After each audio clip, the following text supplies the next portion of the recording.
Hi. How's the mic? We like it. It's not ringing, so that's good. Okay, talking. Thank you all for coming. Okay. All right. Proceed with the talking. So, for the couple of people in the room who I don't know personally yet, thank you for being here. For, I don't know if we're streaming or if we're recording, but okay. I don't know who goes to a birthday reading without knowing at least one of the readers, so um, if you happen to find yourself at this and have no idea who any of us are, special thanks to you. Because everybody needs an audience. Um, I've been piling up birthdays pretty seriously over the last some years. I think Doug gathers them up and puts them with the words that he sweeps off the floor. But whatever the case might be, um, I really appreciate a lot of you um, as poets. A lot of the people in the room are poets. And I'm grateful that you're willing to come do this thing and listen to poetry because there's nothing like live show. And I'm going to say a thing about bookstores and places like this, which is we get to keep what we support. We get to keep what we support. I'll leave you with two thoughts about supporting things. One of the thoughts is this bookstore and sort of cultural entity is really important. And and there's a QR code there. But also, the weather has been getting pretty cold. And it would be good if people who are living outside were not cold. So anything you guys can do about that as well. But you're not obligated to any of it. And I'm about to change the tone.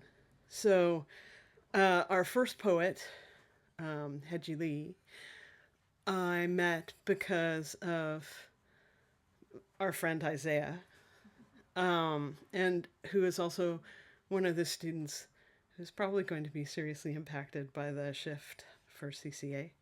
So be especially kind and wonderful to somebody who completely impressed me and is still under 20. So feel free for a little bit of resentment, but also some amazement. come, come on up, Hyeji.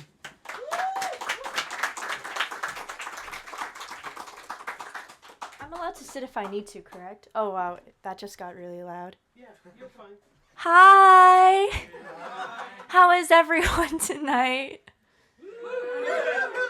That's something great. Thank you. So my name is Hyeji. My name is Hyeji. I am one of... I can't hear you. You literally... I see you on campus all the time. But I am one of the few remaining writing literature students of CCA. I am a poet. I do things. And yes, I also bother Kim every once in a while. But I'm so glad that she and I exist at the same time. And tonight I will be reading Silver Bodies. It is originally 60 pages, but before everyone starts to leave, I'm only reading 5.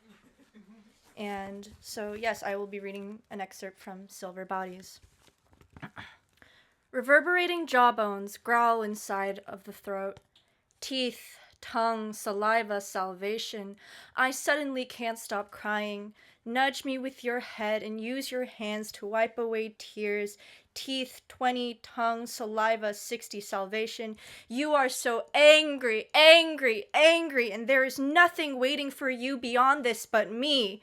When I am not let inside the house again for the last time, I'll make sure to check the locks and the windows and everything else I used to get back inside.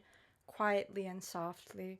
Last night I did not dream of you, but how the shadow of your shadow lingered in the corner of my eye, and if I thought of the way I thought about you, I would see nothing but dead ends with headlock situations, and even then my patience will be surpassed by my own selfishness. And even then, my patience will be surpassed by my own selfishness. Demolition in 30. I listened to everyone but you because I believed the best way to heal was to think that you hurt me. The silver body is beginning to tarnish and I have found myself becoming unsustainable. Silver body in 92.5 weight, 7.5 in other messes. Witness the rust of the self. I have no anger but for you. For myself, I am just the sand in an hourglass melting into something. Nothing from something, something from nothing. Follow that path. There is no cure to shaking hands in fear. The only way out for me, for you, for all of us is through. Open your head up. Crack it open with ice picks and chainsaws. I must give up teeth and gums, soaking up blood and taurine. Aluminium cans with lipstick marks tapering down into emptiness. Unholy, unrecognizable. Holy, unrecognizable. Cities aren't forever. Then what will you turn to? Ribbons cannot hold me too long before I start to writhe and crawl out and out and out into new skin and new name spaces becoming doors all over and over again. The belt buckle is still tarnished with my lipstick, the imprint on my cheek. Little stars fall from the ceiling to give life to those who need it. Pitying colors and beautiful eyes. Cyanotype miracles are chemical. Can you hold them together for a moment? Priming light and printing the shape of what I have felt on my back. Flash in the pan, one-time bullet in my direction.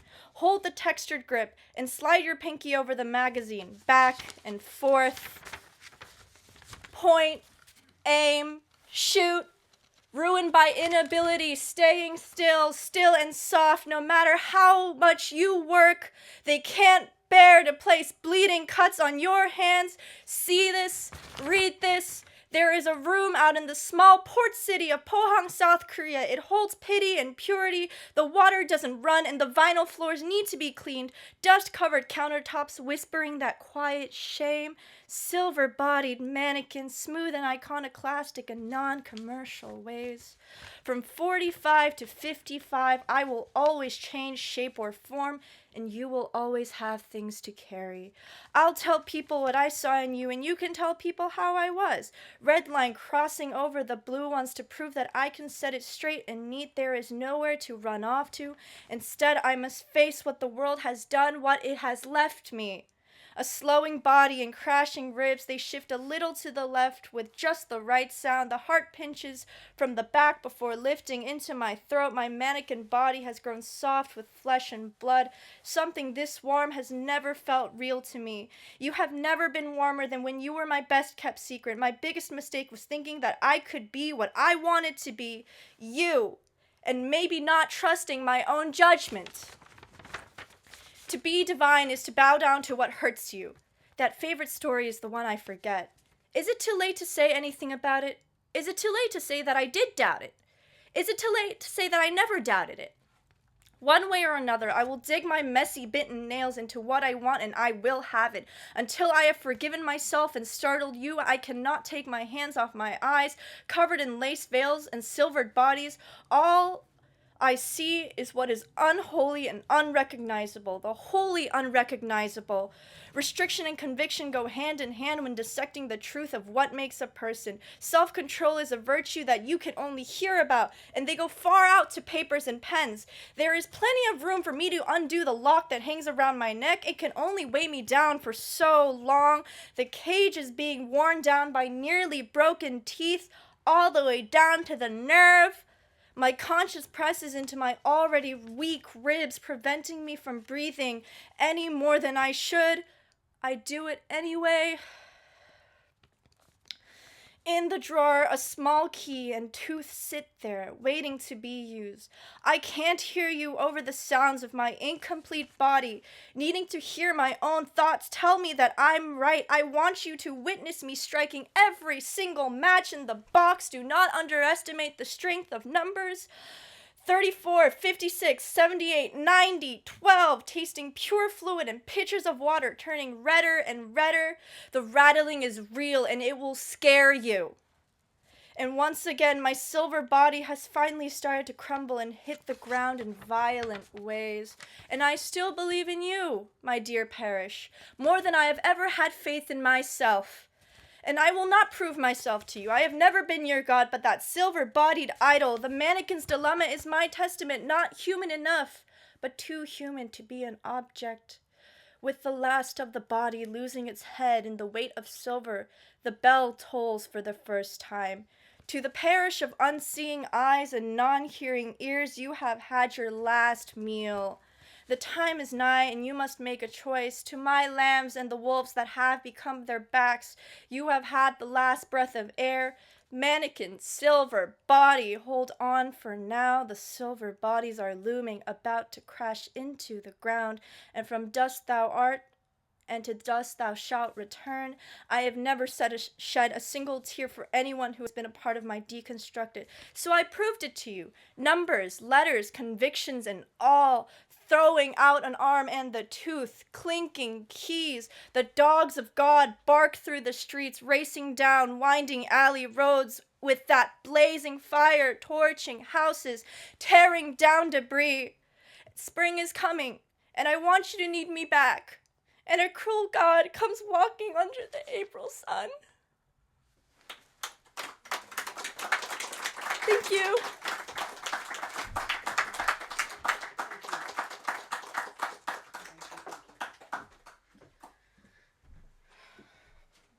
So you were at 15, 16 when you published your first book? Yeah.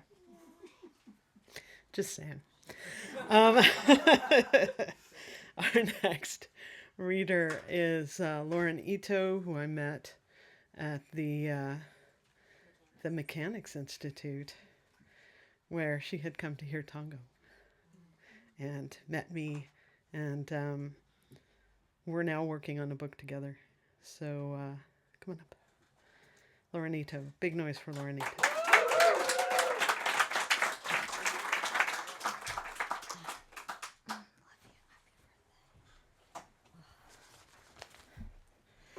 Okay, getting back into it. This is my first time reading in probably over a year.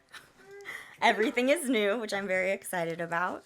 And because I have some friends from my swim pod here today, you'll see that there's quite a few water-related poems.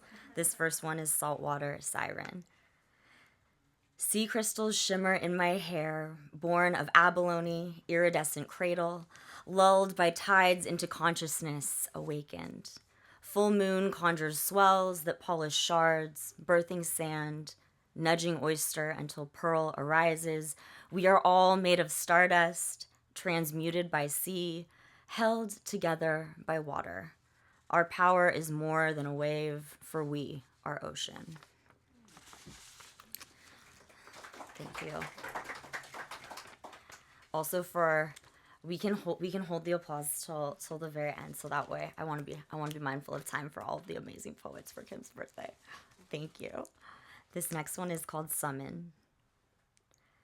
Talismans come in all shapes and shades, drenched clotheslines, seashells, and beach stone, forget-me-nots pressed between morning pages, bougainvillea tea at dawn. We mind the present, tiptoe affirmations, even as we trudge through salt ponds, even as cliffs ready their daggers, even as sinew shudders skin. Don't trust these mirages, their underbellies are slicked with blood. Some myths birth monsters, gnawing, wild at dawn. Lengthen spine. Some in fearless heartbeats with fearless hands tend gardens of laughter generously. So soft earthen beds nourish feet, breathe starlight into battered bones hot with summer, knowing now is the time to summon rain. And this is from is written about the place where my great-grandfather would have immigrated from, called Tomioka. Starlight ripples across Tomioka Bay's seas, ascends temple turrets, curls into smile lines, suspends in lush mountains, dried persimmons, shell lanyards, ume sweets, delights draped across bodies adorning destinies, flanked in moonlight. Trust these divine messages as they float into your pupils, Kai bounty, dappled sunlit skin, strong arms, nimble legs, choreography weaving night sky timelines together. Believe the voices when they whisper to let these blessings land. November 19th, death anniversary. Ancestors conspiring for tears of glee. Let this wave carry you. It always has, whether or not you choose to see its glow. And then this is, thank you, one I will close out with. And just happy birthday, Cam. It is, we've been through some birthdays together. We really have, yes. Mending. Between rock and stone, embers and floorboard ash, we are learning the meaning of fire. How mending sings of possibility intangible at times, like the promise of a green flash at sunset. Yet I believe healing lies beyond my greatest self-criticisms. The snarl of wounds calcified begins to soften, water and salt, and chimes of sand under sea, ever-changing. This reminder to ride the tides, even as the sky burns. Thank you.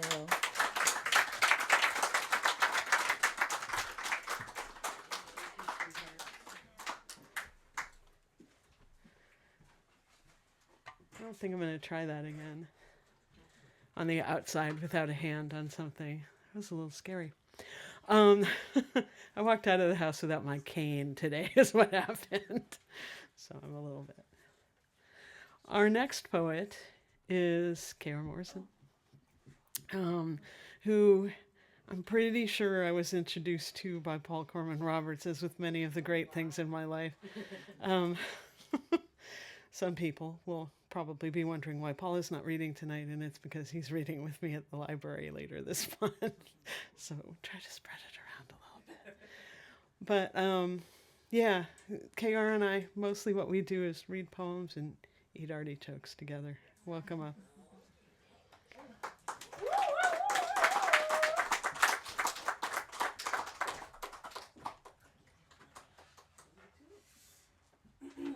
I am going to take like 30 seconds to say, when I met Kim, I was barefoot at Beast Crawl reading poems.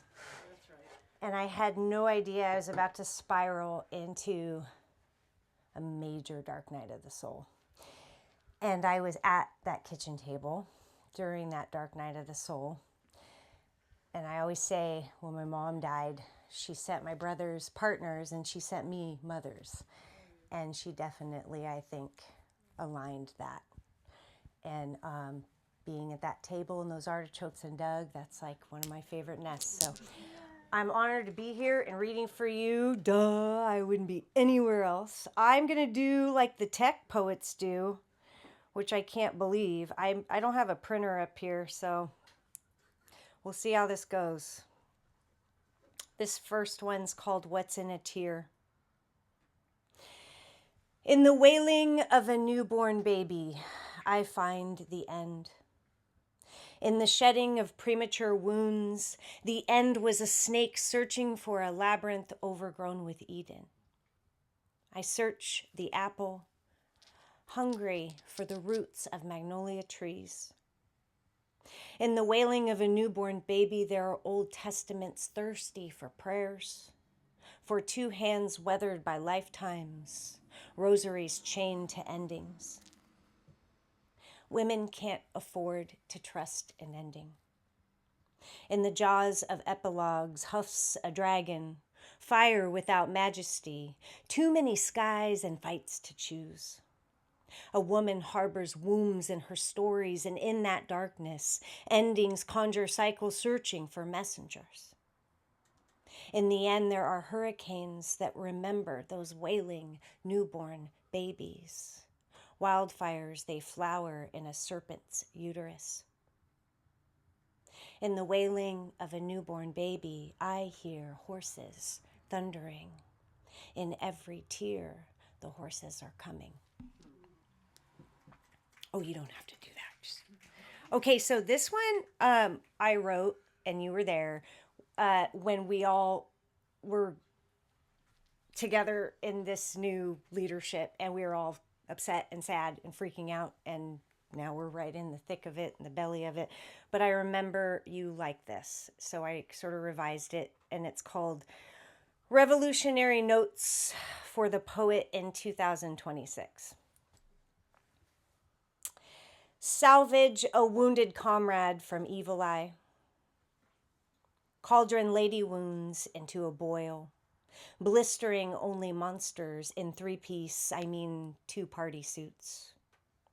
When the grown-ups aren't watching, whisper to the child, baby, you don't have to let everyone wrap their guilty hands around you. Throw death into the garbage can. Recycle rebirths into rabbits no longer afraid, no longer anxious. Rabbits ready for rebel waterships, no longer down but full steam ahead. Mount an altar for souls homeless. 13 candles for 13 moons burning Diane de Prima's favorite songs. Follow the wolves in our dreams.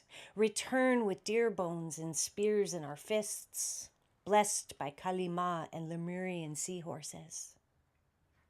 Sit still in the fire we evoke, every poem relentlessly read, every word a raven. Translate messages stuffed under the tongue of a Mandarin sunrise, refusing sedation. And when we are angry enough, write giant White Houses and all their prophet goblins into the flames, stoke conversations with just the right, left people. Convince the indifferent that their fear is tired, typical.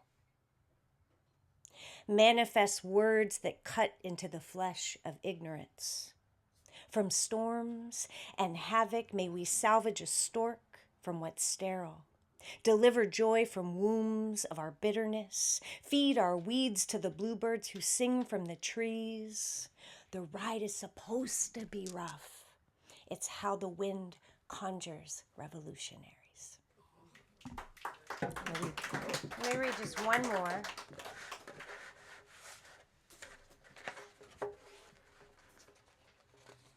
I'm going to read In Her There Is Winter.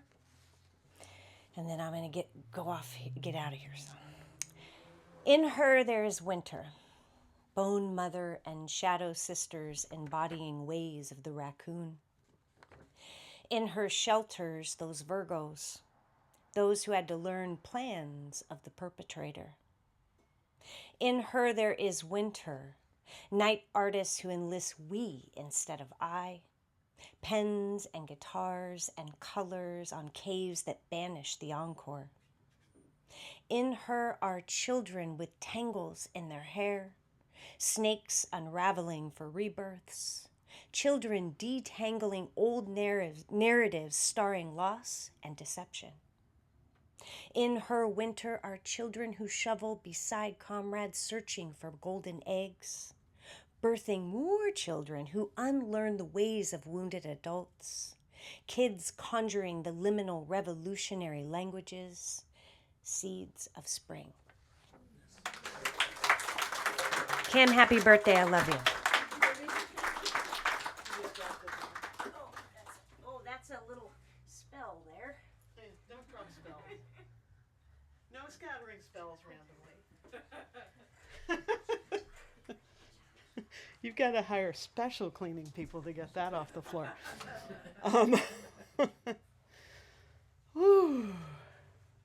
So,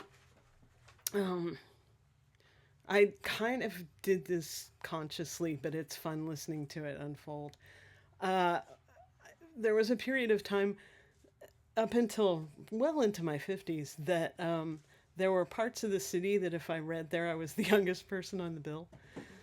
And that is not a healthy biome. You need an array of people, right? You need an array of people Tamina Khan teaches the Poetry for the People poetry class out at City. And this next poet I met at one of those and just went, oh yeah, no. Wearing a dress with, I believe it was polyhedral dice on it. Yeah. And just said a poem that choked me up. So please welcome Elle McIntyre.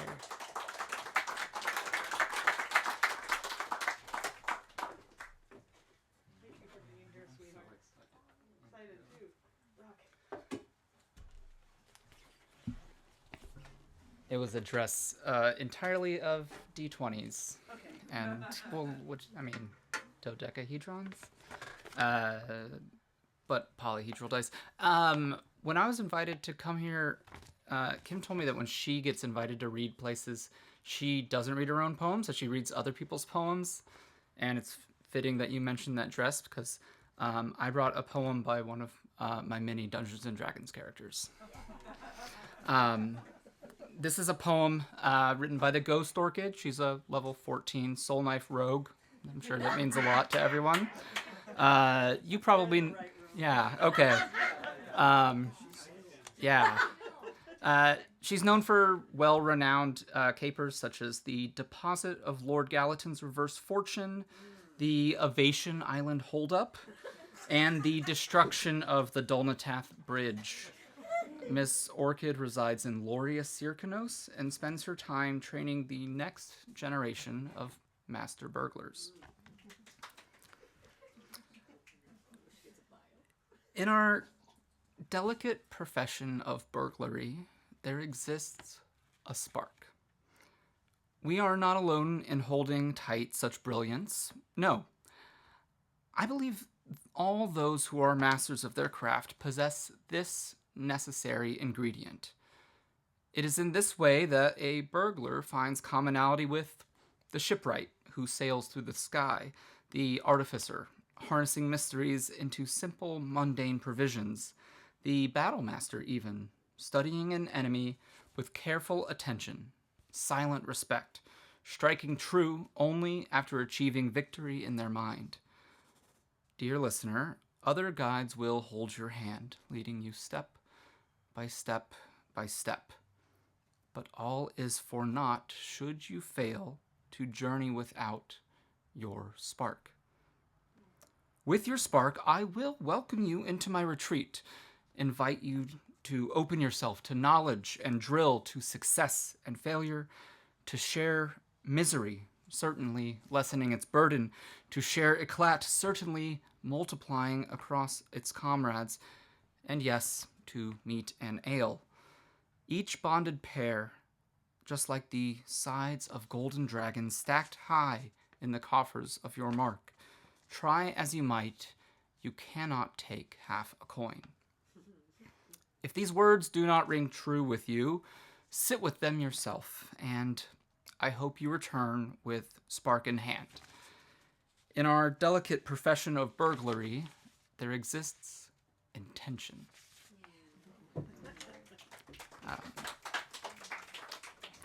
These next two I wrote.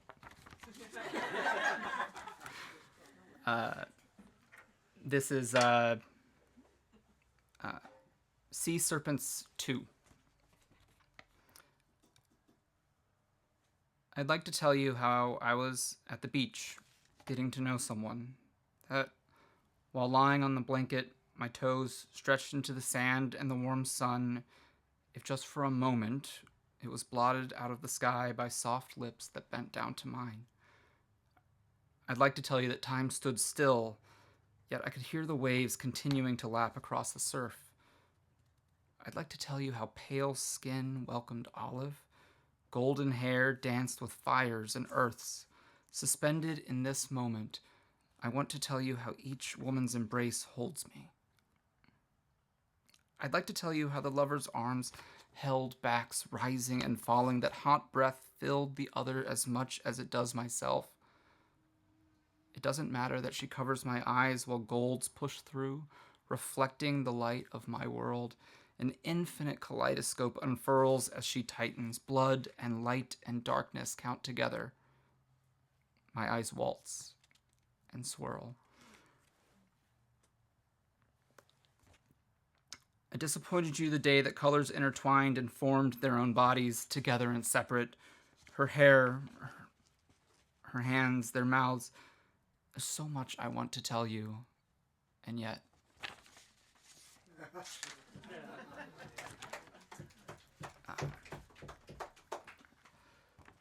And this is my last one. Policy. It is the policy of the United States government to establish high standards for troop readiness, lethality, cohesion, honesty, humility, uniformity, and integrity. I am the soldier of the year, a silent face in the woodline meeting your eyes, affirming with a nod through fogged lenses. I am connected to you through a dial tone, dropping everything to hold you by the bridge in the blinding white of waiting rooms 2:30, guided by the wail of the sickly ambulance delivering us one more sunrise. I am get that fucking gun up. I am the soldier of the year, the heart of the fight through swamps and mountains and sand. You stood with me, mentored me, followed me. Policy. Expressing a false gender identity divergent from an individual's sex cannot satisfy the rigorous standards necessary for military service. It is not consistent with the humility and selflessness required of a service member, and conflicts with a soldier's commitment to an honorable, truthful, and disciplined lifestyle, even in one's personal life. I am another mandatory training. The it, which slides with glee from your mouth as you recount meeting someone like me. I am sitting across the damp cardboard that separates our books from the mud we've made our home, sharing cigarettes and M&Ms and laughter until I am pulled from the present by words not to me, not for me, but nevertheless a stray through the mess of spades and smoke. I am what a fucking faggot. I am another mandatory training, a scapegoat, a spit of disgust, a threat of violence that you veil as a joke. And yet, I stood with you, I followed you, and I led you. Thank you. Whew.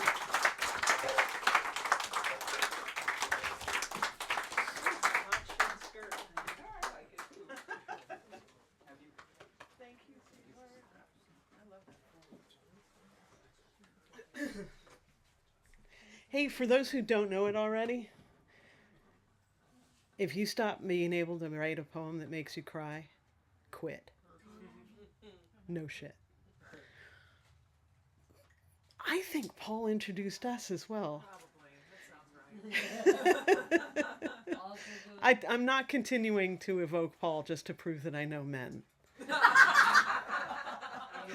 all know one man. It's Paul. And it's Paul. Every one of us knows one man. I think so. This is kind of there is a way in which nearly everything that I curate these days is somehow about Paul. There are people you meet, and there are a few of them here tonight, where you just go, oh yeah, I need to know that person better than I know them from just sitting in an audience. And Lauren was one of those people. And so I've been tapping Lauren a lot for readings. And I don't regret or deny that that's intentional at all. Lauren Parker.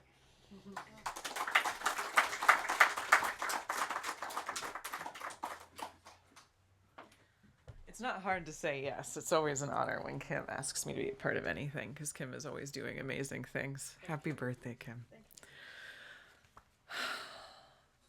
I spent a year doing promoting a book, and it turns 1 tomorrow. Thank you. And I have to say, I'm so sick of this book. It's like it's what I imagine like being in a band with your spouse and then touring with it is like. But it did feel important to read a poem from it in honor of the occasion, and this is one I haven't read very much. And this is called Silver Screen. We pulled into the drive-in with dry mouths. The last mile I had listed all the ways in which I was better than anyone you've ever loved. And I think you'd gotten tired of me. The heat making your hair lose its curl. Cacti have been the only arms outstretched to us. Bushy heaps of things, their claws blooming. I play the Stooges, loudly. Iggy shouting into the wind, unraveling celluloid, the saint that blesses us. The wind wets your eyes and bleeds your lipstick, and I'd still kiss you. We pull into the drive-in, and the boy taking the money and running the card machine looks a lot like a young Elvis. Hair black and oily, slick and strong. I worry he'll try and take you from me. But you don't even blink at him. You blink at Bowie on the screen. He's willowed, stitched in, a shadow under a hat. The strange thing about movies is that they don't tell you anything. We sip our Cokes, the first fluid we've drunk that isn't each other, in 60 miles. Sun setting, I put my arm around you. We are a movie about a movie. Shadows over a brilliant screen. The funny thing about movies is they don't tell you anything. We spend the night in the car, parked in the lot, stretched across the bench seats of my inherited Chevelle, seeking my inherited past. Daddy Duke's mouth curls as he says, "Are you a family man? A man should spend time with his family." I feel my way down the highway, looking for my family, Daddy Duke, Daddy Dyke. He floats across the screen, I float across the desert. A guy like you wouldn't understand a guy like me. Thank you. Yeah, I think we met through Paul. That's the only answer I can come up with, Kim. Yeah, and I was instantly very starstruck, and every time Kim reaches out to me, I'm like, oh, good, she didn't forget me. Because that's what it's like being in a very cool place around very cool people. You're just always really excited to be included. This one is a poem about spring. Well, it's about seasons. And I don't know about you, but this long, dark winter's really kind of busted me up a little bit. And so this is called Love Song to Hades.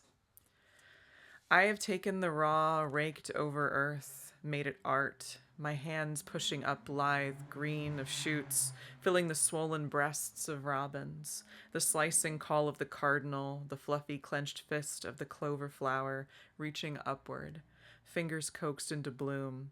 I have made the miracles, making the thaw, painting the brush of the day with longer, broader strokes. I carry the dawn better than Eos. My hem spills out daffodils, my arms carry lambs. A long, bright summer full of feast and life, I tend the fire. I melt the water, I clutch the seedlings to my chest and breathe.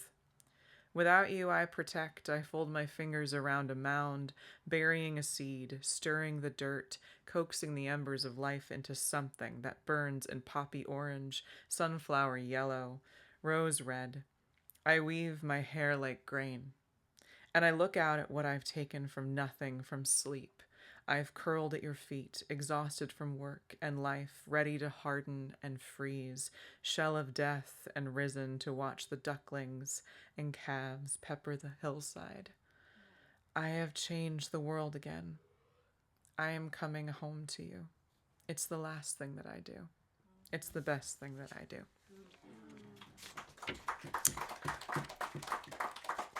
Okay, this one's not as serious, but it's gonna be my last one. So I'm gonna end on a little bit of a zany one.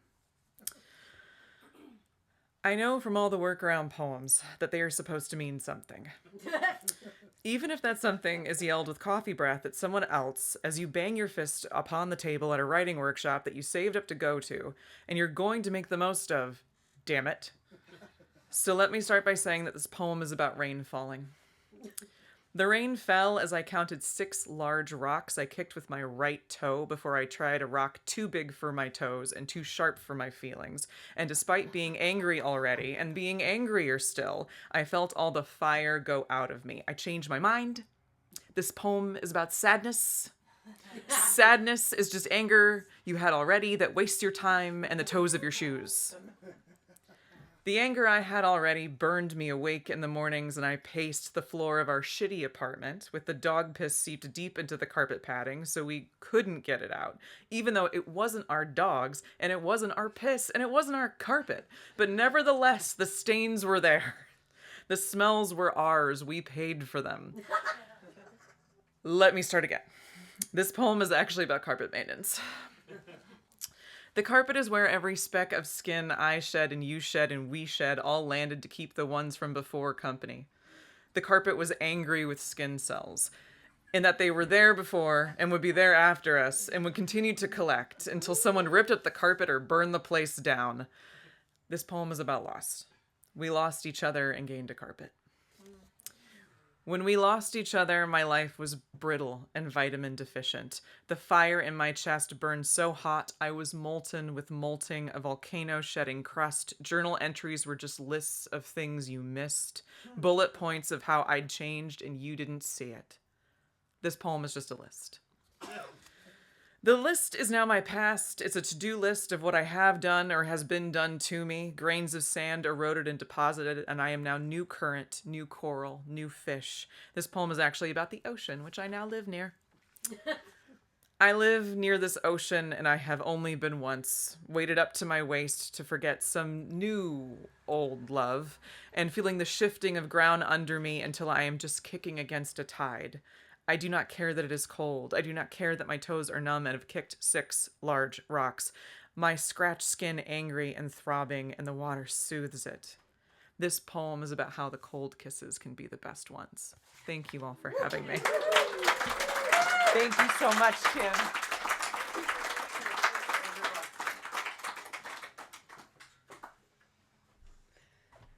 In further effort to prove that I know men.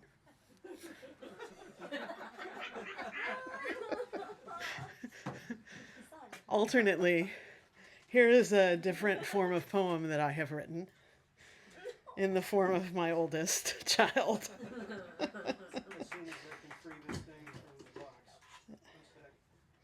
What is going on with that? I'm fine. Thank you. So, this is Ed Dang. And I met him several years back. I had some help. I'm waiting for you to come up.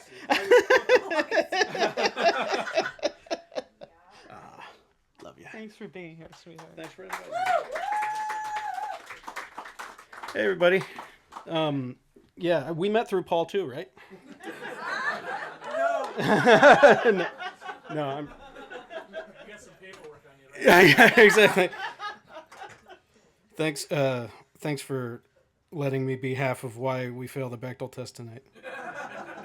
But I was asked whether I was playing or I was reading something, so I decided that last minute that I'd read something too.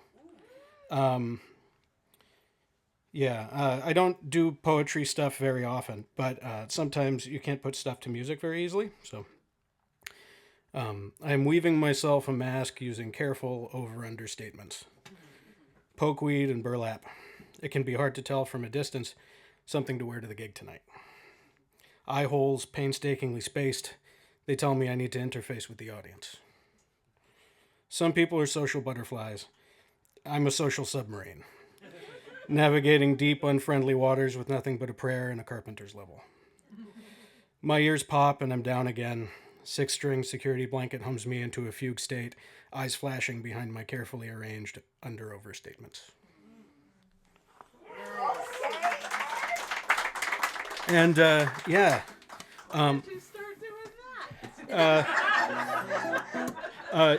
In secret.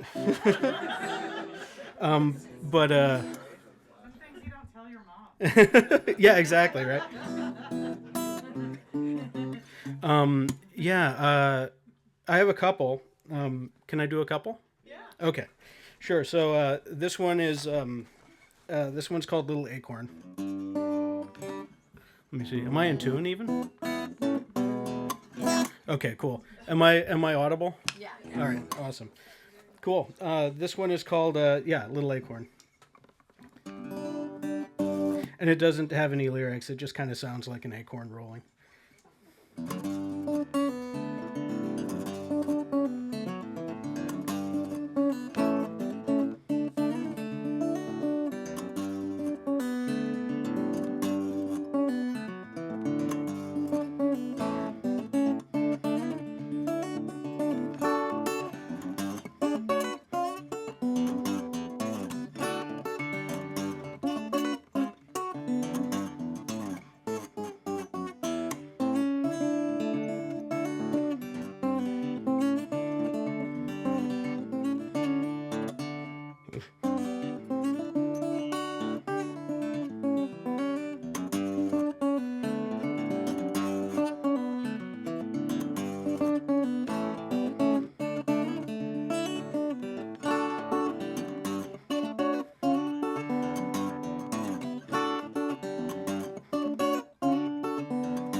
Thank you.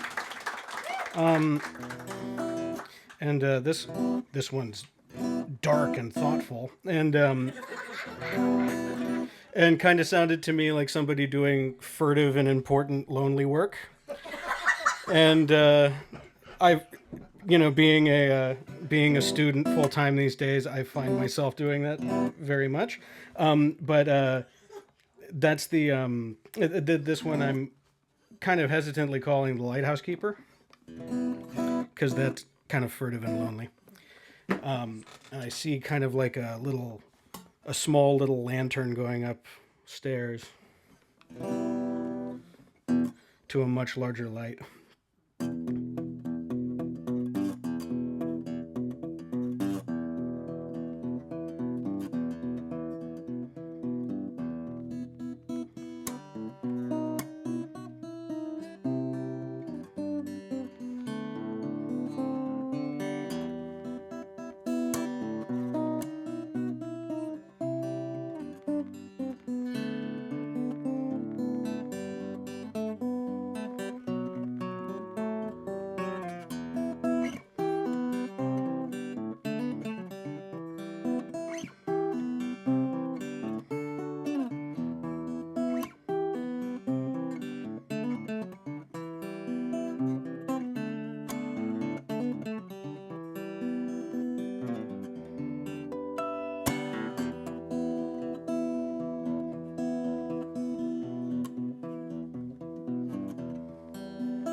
Thank you. Love you, Mom. Happy birthday.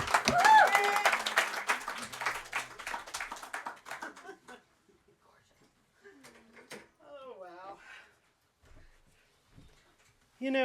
The mythology says that it tells women that you meet somebody who then takes you away from all that. And I'm not actually complaining, but one of the parts of all that my current human took me away from was that being the background noise when I was writing pretty much all the time. So swings and roundabouts. He's a great cook, but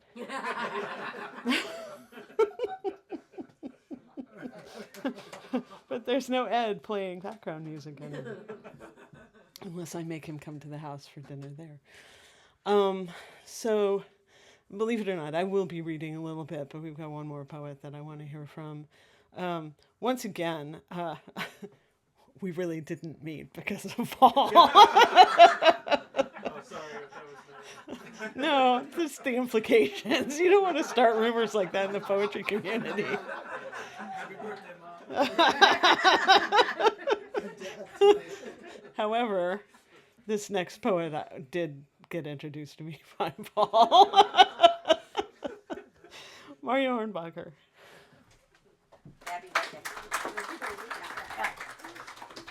What an amazing reading tonight, you guys. Thank you so much for letting me be part of it. Happy birthday, Kim. I'm going to read 3 short prose poems. First one is called The Taste of Bitter Orange. I stood in my kitchen the other day and watched someone cook a shakshuka. They said something about God. I told a story about my father. They said something about the theater. I told a story about God. They said something about Russia and rye bread and the 27 stages of fermentation, or maybe it was just 2 stages of fermentation, but it took 27 hours. And the way they were chasing the memory of a taste, they couldn't find the taste of the bread they grew up with, the tang of rye, but also bitter and also sweet. I told this story about the dinged tin spoons. They said they finally found the answer they were seeking in 19th century Russian cookbook that called for an ingredient that no longer exists. I told a story about Nicholas, Bishop of Myra, patron saint of Russia, and wandered off to write a story about the taste of bitter orange. Excerpt from a conversation on metaphor, a seduction. A friend of mine tells me that sometimes things break into atoms. Not literally, of course, though of course things break into atoms all the time. But she means she'll be sitting there at dinner with her lover and the lover will suddenly disintegrate, become particulate, atomic, each proton visible, trembling nuclei spinning or doing whatever nuclei do. Quarks, anyway, spin at a rate so great the integer that represents their speed is infinitesimally small, almost impossible to see with the naked eye, but not if you're my friend, who sees things differently and knows the names of the quarks, because I told her I thought it might be useful information to have. The names of the quarks are as follows: top, bottom, up, down, charm, and strange, though my friend the physicist told me recently that their names are not real names, the kind that are intended to signify something about the quark. There is no quality of charm to the quark named charm, or strangeness to strange. I'd assumed that the quarks would have names that meant something because they're so poetic, but she said to me sternly, no, they mean nothing. I said, then they are not like tides. And she said, no, they are not like tides. I also know the name of the tides. There are 5 types: oceanic, earth, internal, atmospheric, and galactic tides. This last, of course, refers to tides of stars, the riptides and currents that crash on the shores of space, the cosmological pattern of ripple and pull. I said to my friend, the physicist, how is that not a metaphor for something? She said, it's just not. She showed me a picture on her computer, a pink and orange amorphous shape positioned on a grid. She said, this is dark matter. Well, not dark matter itself, but more precisely an inexact representation of the position of dark matter in space. I said, trying to trick her, catch her in some kind of net or web of metaphor, tangle her up in sheets of stars, discontain her, disperse her, make her atomic or subatomic, send her spinning outward in all directions. And I said, what is dark matter anyway? She said, probably a particle. I said, but what if it's not? She said with great satisfaction, then it's something else. And I saw that she was glowing a little in the rainy afternoon light. She was tiny, precise, hermetically sealed, and I said in a rush, luminosity is constant regardless of distance. And she lifted her face and said to me, yes. And I said, total radiant energy and apparent light. And she said again, yes. And I said, dark matter is inferred from its effects. And she sighed, yes. And her eyes drifted close and her light intensified enormously. And gradually she became somewhat diffuse. This is the last one I'll read. This is called, and sorry for those of you who were at the collapse reading the other night, you heard this. Here we go again. It's called What is Monstrous is Also Love. Tiny dragon. Small, imaginary beast crouched at the outset of awe with my intricate backwards knees, my bony, leathery wings. I fold these wings about my face, tuck myself into them, and dangle upside down at night by my feet like a bat. It's hard to explain. I don't let lovers spend the night, or didn't, at least. You changed all that. I scuttled over the night we met, crouched like a golem nearby, glancing. You were tall and elegant on the painted white wrought iron bench. You leaned and smoked like Ingrid Bergman, except with your dark hair and your staggering décolleté. I wanted very much to bite, but just a little bit. I looked away, anywhere but at your long and swan-like neck, your drifting open and closed eyes. I tried to make a joke. Opened my underbite jaw and croaked, voice rusty and weird from lack of use. Your eyes widened in delight. You leaned my way. It was awful, terrible. I snapped my jaw shut, hid my craggy, awful teeth. How could a creature of your dizzying, terrible beauty ever kiss this?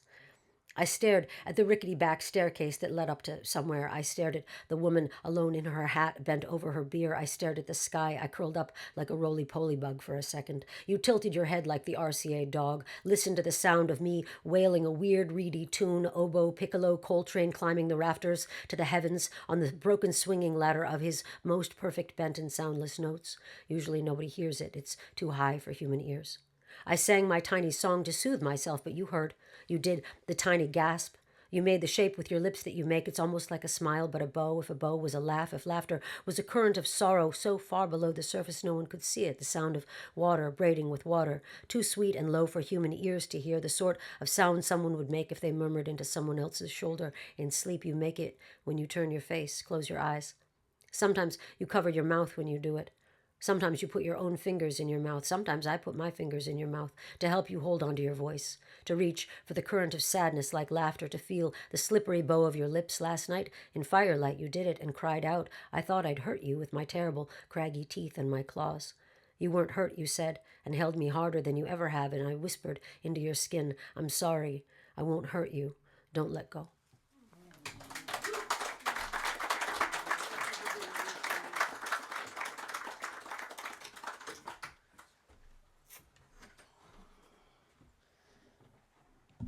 I've hit the part of the art creation where you're a little concerned that you've revealed too much. It's entirely possible. I'm going to read a couple poems myself, and, then we'll bring up the lights and all of those things that happen.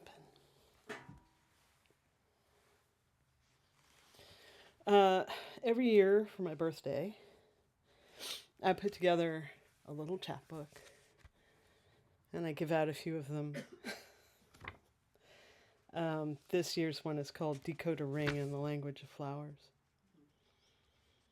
Sleeping with the shades up, the moonlight clears the upper right-hand corner of the window and taps my left eye open. Blanket and garden silence, a frog itself calling place, explaining water and somehow rhyming with the Neosho, and carpets of penny frogs, 50 or more years gone, before the BART rails, sound felt in fingertip and vertebra, only in the gauze of just dawn, how sparrows engineer the morning, voices distinct, my human geometry, temporary protection from the ferals here by the fruit trees and the dance sage. They bustle like grandmas with plastic shopping bags and headscarves. Green and red flash of a male Anna scolds me with clicks. Too close to the flowers. How often have I forged hummingbirds, each tail feather tipped in cream or dark eye, a rest surrounded by red flash feathers. Just a palm's worth of life. Bus awkward, dinosaur shriek in these narrow streets, maybe 3 feet at a time. A rackety progress, a memory, hiding under blankets. Last Thursday I rained so long there was a flood 1,000 miles away. The rivers jumped their banks, forgot their day jobs, held hands, danced spirals, carved glyphs of change into sandstone. Scientists will be pulling their eyebrow hairs in distraction for decades. So mysterious was my raining. Reporters missed it, still don't know. I rained so hard, there will be myths that don't need to be written. The goddess of deep water raised her snout, breathed deep my unformed, unpracticed scream of a rain. She murmured something about skipping generations, smiled, scratched her nose with a single claw, and let me get on with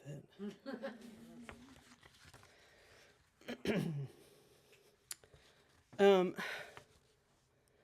I have too many angry poems about what's going on right now. There are poems we write because we hope they will go stale. Mm-hmm. We hope we won't need that poem. And And it's been really disappointing for about 20 years. Like, really? The homeless poem is still valid? The poems about what happened when the levees broke are still valid? What is wrong with us? Decode a burning church. The frantic alligatoring of the wood under white gas. There's panic here, offering the burnt siding, paint blistered and smoked, and what is read by the light of a burning church? What huddled things are called out of sagging corners to stretch in this difficult light? There's panic here, scattered through the choking loss, not of the wood, the fact of a building, though we've lost that too, but the sanctuary, the protective idea has burned and shuddered. There is panic here, and the call to panic, threat of what some hold themselves as hope, the beating of a set fire, the strange, uncomfortable things that are called into such a light, lifted up by such a smoke.